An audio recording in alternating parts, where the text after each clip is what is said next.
to She Investigates, the podcast where we investigate all things weird. I'm your host, Gwen Ross, and today we're discussing Mackenzie Lueck, a vibrant, independent college student whose life was senselessly taken in 2019. But first, let's catch up. So my family has been so supportive of me since I started this podcast. I feel like they all, in one way or another, have offered to help. My husband does all of my editing, my sister played on my intro music, and my brother offered to help me with a website. One of my favorite things, though, is that my kids, since I started this podcast, they have been coming up with cases that they want me to cover on the podcast. And my 11-year-old, actually, the other day, we had an incident at our house, and he said, "Mom, this would be perfect for your podcast." So, without further ado, I give you the mystery of the missing pepperoni and salami. It was January 17th, and I sent my husband to the store like usual with just a small list, but on that list were things that I needed for my kids' school lunches. My boys like to take homemade Subway sandwiches. So on the list was pepperoni and salami. And when my husband got home from the store, we put all of the stuff away. Everything was fine until the next day when my 6-year-old came home from school and wanted to make himself a sandwich for lunch and couldn't find the salami and the pepperoni. We were looking everywhere. We were looking in the pantry, in the freezer. We even went out to the car and looked in the back of the car to see if the grocery bag that they had been put in had gotten left in the car by accident, but it was not there. So at this point, I'm kind of chalking it up to my husband probably just forgot to actually get the pepperoni and salami, but he was convinced that he had bought it. So we pulled up the Walmart app, pulled up the receipt, and there it was, right there on the receipt. So a couple of days went by, and it was starting to seem like this case was just going to go cold, and we would never know what had happened to the missing pepperoni and salami. But then, as luck would have it, we went out to our garage freezer, which we rarely use, to get a frozen pepperoni pizza for lunch, and there, in the grocery bag with the pizzas, was the pepperoni and salami. The pizzas had gotten put away in the freezer just in the grocery bag without realizing that there was something else in the grocery bag with it. So I'm happy to report that the case is solved, case closed, and thank you to my cute 11-year-old for the fun case suggestion. And with that, let's get into today's episode. Mackenzie Lueck, lovingly called Kenzie by her friends, was a 23-year-old student at the University of Utah. She was studying kinesiology, preparing for a future in health and fitness. She wanted to go to nursing school. Born and raised in El Segundo, California, Kenzie's adventurous spirit led her to embrace hiking, traveling, and her role as a proud member of the Alpha Chi Omega sorority. She enjoyed swimming and water polo and was on the swim team at El Segundo High School. And fun fact, this case is a little bit more close to home for me because I grew up in Utah.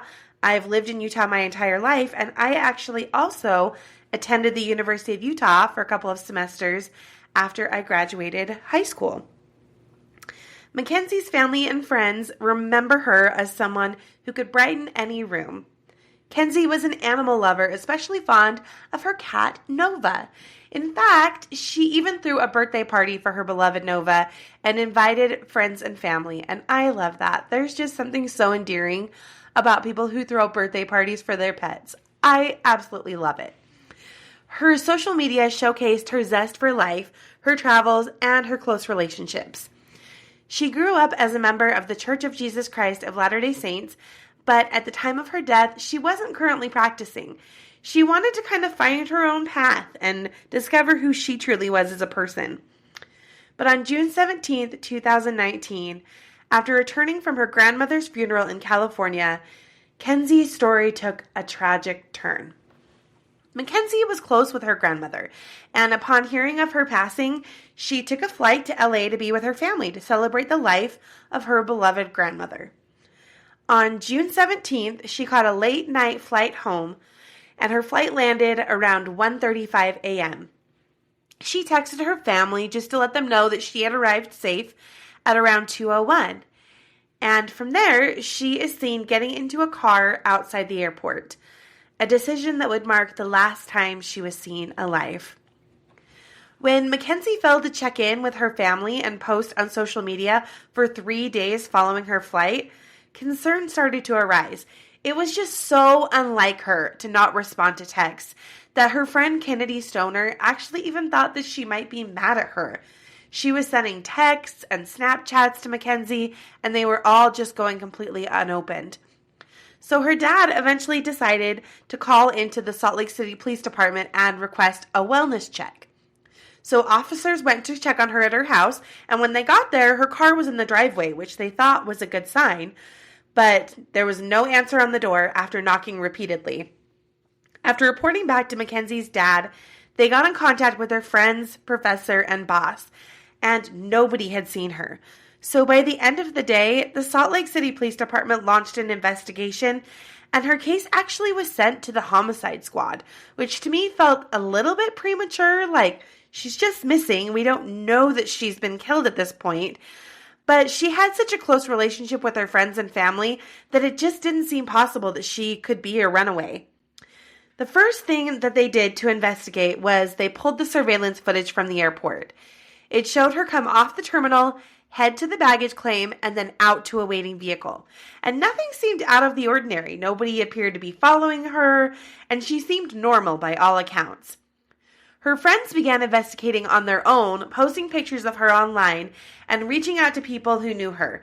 Some of her friends, knowing kind of her patterns and like what she did when they were around, thought that the mystery ride might have actually been a Lyft driver that had picked her up. So her friend Ashley Fine called Lyft and was somehow able to get out of them that she had gotten a ride through them. So she took that information to law enforcement, and this gave the detectives probable cause to get a search warrant for Lyft's records. So they were able to get a lot more information on the ride itself. What they wanted to know the most was, where did Mackenzie go after she left the airport? And strangely, she went to a park named Hatch Park in North Salt Lake. Now, this would have been weird enough on its own to go straight to a park from the airport with like all of your luggage and everything. But don't forget, it was also 3 a.m. at this point, which makes it even stranger. The detectives had trouble tracking down the Lyft driver, and so he quickly became suspect number one. It almost seemed like he didn't want to be found. They also found that Mackenzie's cell phone had been turned off right around the time that she was dropped off at the park. Her last text on her phone that morning was at 2:58 a.m. 6 days after she went missing, they finally tracked down this Lyft driver. But he had a rock-solid alibi that was backed up by cameras and by the tracking software on his Lyft app. He continued picking up and dropping off passengers as usual, so he was quickly eliminated as a suspect. He did recall her being mostly quiet and that she had been on her phone a little bit during the ride. She seemed to be in good spirits and she seemed happy. He did recall her commenting about how it was kind of an odd location that she was having him drop her off at. But when they got to the drop-off location, somebody was there waiting for Mackenzie. So he unloaded his luggage and he left. Because Mackenzie was texting up until the drop-off, officers took the number that she was texting to try to identify who this mystery person was that had met her at the park. After running it through a bunch of their databases, the number didn't come back to anyone, and so their conclusion was it must have been a burner phone. The Lyft driver did indicate that they seemed to know each other and were friendly with each other, and it seemed like a safe situation. Because of how safe it was, he felt fine dropping her off. Because of how the Lyft driver described the encounter, the officers actually lost their access to search warrants because there was no longer any evidence that a crime had even been committed. It seemed just as likely that she had just taken off with a friend or somebody she knew, and perhaps was just escaping the pressures of school and work and grief before she would be back in just a couple of days. According to her friends, meeting somebody at 3 a.m. at a park seemed so unlike Mackenzie. But recently, she had been trying to gain more confidence, and she was getting more into the dating scene. She was becoming more active on dating sites. And interestingly enough, some of the men that she had met on these dating sites had even called into the police department just to kind of clear their name and to tell the police we had nothing to do with her disappearance. As the investigation continued, they discovered that Mackenzie had booked a flight to Las Vegas. They also began seeing activity on her bank account, and some of her friends had seen her actively being logged into her social media. Her friends Kennedy and Ashley hosted a rally and passed out flyers just to try to get her picture out there in the hopes of finding her. On Saturday, June 23rd, detectives discovered that she had booked another flight from Las Vegas to Los Angeles to attend a wedding. So they contacted the LA Police Department, and they actually went to the airport and waited for her flight to land in the hopes that Mackenzie was on this flight. But she wasn't. They also discovered that it was not Mackenzie that was logged into her social media accounts. It was actually her friends, and they were just trying to see if anything had come up on her accounts as well. After looking closer into the bank account activity, the only things that had come through on her account were the Lyft ride being processed and an automatic payroll deposit from her work. So at this point, leads were starting to dry up. And then the police got a big tip. A few weeks before she disappeared, Mackenzie had met a man at a bar named Rob Joseph. They talked for about an hour, and he was an ex-cop and a private eye, so she felt comfortable talking to him. They didn't exchange numbers, and he pretty much forgot about her and didn't think he would ever hear about her or from her again. But 3 weeks later, his friend that he had been at the bar with mentioned to him, "Hey, did you see that girl that we met at the bar is missing?" Now, she had told him that night that she was on a dating site and was looking for sugar daddies. She was on a website called Seeking Arrangement, which connects young women with wealthy older men. And I took one for the team and went on the Seeking Arrangement website just to kind of find out what it was all about. So currently, there are 52 million users on this platform, 1 million millionaires looking for sugar babies, and a 1-to-4 ratio of men to women. It claims to be the world's largest dating site for the beautiful, wealthy, and successful. So the basic premise is that older men are seeking the company, and I use that term lightly, of younger and beautiful women in exchange for a monthly allowance of sorts. Once Rob remembered this conversation with Mackenzie, he went online and tried to find her profile on this Seeking Arrangement site, and he did find her under the screen name Beach Baby 96. So he took a screenshot of that and sent it over to the police department, and they were able to determine that the plane ticket to Las Vegas and the plane ticket to Los Angeles had been paid for by a man she'd met on this site. None of her friends even knew that she was on this site. Thankfully, all of this information gave the police probable cause to obtain search warrants again and get more information on this phone number that Mackenzie had been texting that night. She had been texting the same number from before she left LA to where she landed and ended up at Hatch Park. That phone number led police to a router at a home in Salt Lake City owned by Ajula Ajawi, or AJ, which is what I'm going to be calling him throughout the rest of the episode. He was a former member of the National Guard, an IT worker, and an author. And when the police went to his door to talk to him about this, he told them that he had never seen Mackenzie before. But when presented with evidence of the text leading back to his Wi-Fi router, he claimed that he had an open Wi-Fi network because he ran an Airbnb business and rented out a couple of rooms. So he said it could have been anybody that was close enough to use his Wi-Fi connection. Later that evening, AJ stopped by the police department on his own to let the officers know that he just remembered he had in fact texted Mackenzie. He said that she reached out to him, possibly after seeing his seeking arrangements profile, and he had no idea who was texting him. He said that after he sent her his picture, she blew him off, so he forgot about her. Before leaving the station, he gave the police his cell phone number in case they needed to get a hold of him. And with his actual number, and not just the number that appeared to be a burner phone, they were able to get phone records and tracking data on AJ. With these records, they were able to determine that Kenzie went from the airport to the park and AJ went from his house to the park at the exact same time. This allowed them to get a search warrant for his house, and they found a couple of things. The first notable thing that they found was a mattress missing from his bedroom. And the second thing they found is that the entire place smelled like bleach. And for armchair detectives like me and you know this is never a good sign.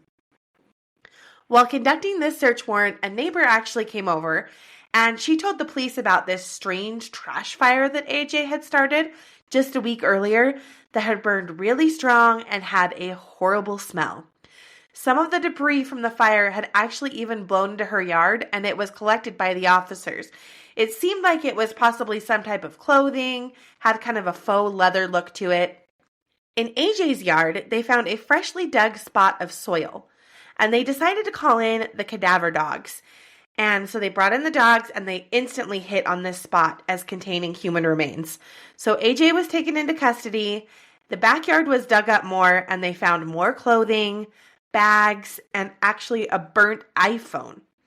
They also found a small amount of human tissue at the site, and they sent that in to be tested. But as we all know, that can take time, and the police were forced to release AJ. Once the tissue was tested, it was positively identified as belonging to Mackenzie, and AJ was once again arrested, and justice was one step closer to being served. They had found the tissue in the backyard, but Mackenzie's body was still yet to be found. After going over AJ's phone records, they were able to track his phone the day after the disappearance, going up into Logan Canyon, which is about 2 hours north of Salt Lake, and then back to Salt Lake a few hours later. That same day, Mackenzie's remains were found in the canyon near the spot where his phone had pinged. In looking into AJ's past, there's a disturbing pattern of violence that becomes clear. First, in 2012, he was actually barred from the Utah State University campus for problems with his green card, as well as theft of an iPad. In 2019, AJ invited a woman he had met from a different dating app to his home and sexually assaulted her. He was charged with aggravated kidnapping and forcible sex abuse in that case. He'd also been accused of threatening to have someone kidnap and kill his ex-wife. She also reported him as being extremely aggressive towards her. Now, I mentioned earlier that AJ was an author. He had authored a book that was called Forge Identity. The plot summary on Goodreads.com reads that Forge Identity is about a character named Ezekiel who is 15 when he witnesses 2 murders, and in his trauma is enticed to a life of crime. Some synopsises also say that the book depicts victims being incinerated. It bore an eerie resemblance to what happened to Mackenzie. Another disturbing detail to come to light is that AJ had contacted a local contractor just a couple of months prior to Kenzie's disappearance and wanted him to build a secret soundproof room in his house. AJ had asked him to build a room with a secret door before his Mormon girlfriend arrived in town to hide his alcohol. He wanted it to only be accessible by fingerprint. The room had to be soundproof with a few hooks installed up high.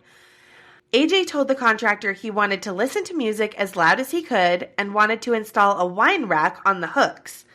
Now, Mackenzie did grow up attending the Church of Jesus Christ of Latter-day Saints, also called the Mormons, but she was not his girlfriend. They had never even met before this night, and she was also no longer practicing, so it's pretty unclear who he was referring to when he mentioned his Mormon girlfriend. This whole job just seemed really off to the contractor, and he actually ended up declining to do the work. He told ABC 15 that, quote, "People ask me to build all kinds of stuff all the time, but nothing like this. This was just way too weird. I just had a gut feeling it wasn't a job I wanted to do. The pieces didn't add up in my head. Obviously, I'm happy I had nothing to do with it." End quote. With phone records, witness testimonies, and surveillance footage, the case against AJ became airtight. On October 7th, 2020, Ajula Ajawi pleaded guilty to aggravated murder and desecration of a human body. Now, this next part is just wild. He admitted to having planned the murder of Mackenzie before he ever even met her. He even turned off the security cameras at his home to avoid any evidence being recorded. He never offered a motive or any reason why he planned to kill her, so one can only assume that he just had an innate desire to know what it felt like to kill someone that eventually overtook him, and Mackenzie ended up being the one in his path. Even after being contacted by the police, he remained active on seeking arrangement up until his arrest. He was sentenced to life in prison without parole. During his sentencing, Mackenzie's family delivered powerful statements, sharing their grief and the profound loss of a young woman who had so much to offer. Her father, Greg Lueck, called Kenzie his sweetest daughter and expressed the devastation her murder brought to their family. Her friends remembered her as a radiant, loving individual whose light was extinguished far too soon. Kenzie's friends and family have worked tirelessly to honor her memory. Her sorority sisters actually established a foundation in her name, Mackenzie's Voice, which provides resources for victims of violence and raises awareness about safety. The foundation also emphasizes the importance of online safety, a crucial topic in today's digital world. Today, we remember Mackenzie Lueck not just for the tragedy of her loss, but for the vibrant, loving person that she was. The world truly lost a beautiful soul that day. Thank you so much for joining me on this episode of She Investigates. I would love to hear your thoughts on our social media. We're on Instagram at She Investigates Pod, on Facebook by searching She Investigates Podcast, and on TikTok at She Investigates Podcast. Next week, we will be exploring ghostly witnesses from the grave that helped solve violent crimes, including the very first case in which a ghost testimony was used in the courtroom. Until next time, I'll be snooping so you don't have to. This is She Investigates, signing off.